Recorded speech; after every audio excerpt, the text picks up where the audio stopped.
नमस्कार। झारखंड में हाईकोर्ट के हस्तक्षेप के बाद 28 पुलिसकर्मियों को पूरी तरह से निलंबित कर दिया गया है। इन्होंने एक माता-पिता को अपनी बेटी से जुदा कर दिया, एक भाई को अपनी बहन से जुदा कर दिया। बात है झारखंड के बोकारो के खुंटाडीह ग्राम का। इस गाँव में पुष्पा महतो जो रोज़ गाँव से कॉलेज आया-जाया करती थी, एक दिन 21 जुलाई 2025 को जब वो कॉलेज गई, फिर शाम को वापस नहीं आई। जब माँ को पता चला कि नहीं आई तो वो पूरे गाँव में अपनी बेटी को खोजी लेकिन नहीं मिले। उसके बाद माँ ने वहाँ की जो थाना था पिंडरा जोर वहाँ गई और शिकायत कराई। शिकायत के बाद पुलिस पुलिस वालों ने कोई भी किसी तरह का छानबीन नहीं किया। लगभग 13 दिन बाद एफआईआर होता है इस पे। एफआईआर होने के बाद भी कोई भी छानबीन, कोई भी काम नहीं किया गया। जब 6 महीने बीत गए तो वहाँ की एक जो जिला परिषद अध्यक्ष बबीता देवी थी, उनसे इनका संपर्क हुआ और उन्होंने निश्चय किया कि वो हाई कोर्ट जाएँगी। हाई कोर्ट में जब सुनवाई हुई तो वहाँ के जजों ने फटकार लगाया यहाँ के पुलिस अधीक्षक हरविंदर सिंह को। उसके बाद यहाँ हरविंदर सिंह ने एसआईटी गठित किया। एसआईटी गठित होने के बाद 9 अप्रैल को गठित हुआ था। उसके बाद छानबीन होना शुरू हो गया।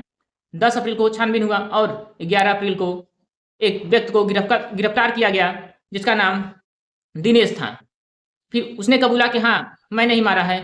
कॉलेज से 1 किलोमीटर दूर उसे दफनाया गया है और वहाँ पे उसकी हड्डियाँ मिली। पुलिसकर्मियों को इसलिए पूरी तरह से बर्खास्त कर दिया गया क्योंकि जब माँ पहली बार थाने में गई थी तो इन्होंने दिनेश जो व्यक्ति था इसका नाम बताया था क्योंकि ये हमेशा परेशान करते रहता था उस लड़की को। क्यों और जब उसकी शादी लग गई थी तो लगातार उसके पीछे पड़ा था किसी भी तरह से उसको परेशान करने के लिए। जब माँ को शक हुआ कि हो सकता है कि यही हो तो उसने इसका नाम बताया लेकिन किसी भी तरह से पुलिस वालों ने कोई भी कार्रवाई नहीं की, जिसके कारण उसकी जान ले लिया गया दिनेश के द्वारा। और जब एसआईटी गठित हुआ उसमें कई बातें सामने आई। जैसे कि जो छानबीन हो रहा था उसमें पुलिस वालों का कोई मदद ना करना, अपराधी को बचाने की कोशिश करना, अपराधी से पैसे लेना और उसी पैसे से पार्टी करना। ये सभी काम ये पुलिस वाले किए थे उस जो दिनेश था उस अपराधी के साथ मिलकर। इस तरह के घिनौने जो काम पुलिस वालों ने किए इसको देखते हुए जो जज थे उन्होंने इन सभी को पूरी तरह से निलंबित करने का फैसला लिया। और वहाँ के जो पुलिस अधीक्षक थे हरविंदर सिंह, उन्होंने इन सभी को निलंबित कर दिया।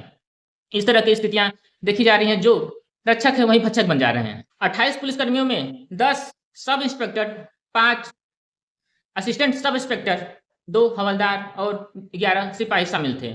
और जो लड़की के माता-पिता हैं वो ये कह रहे हैं कि इन पे निष्पक्ष जाँच होना चाहिए और इस तरह का इन्हें सज़ा मिलना चाहिए कि आने वाले समय में इस तरह की स्थितियाँ किसी के साथ देखी ना जाएँ। बहुत-बहुत शुक्रिया।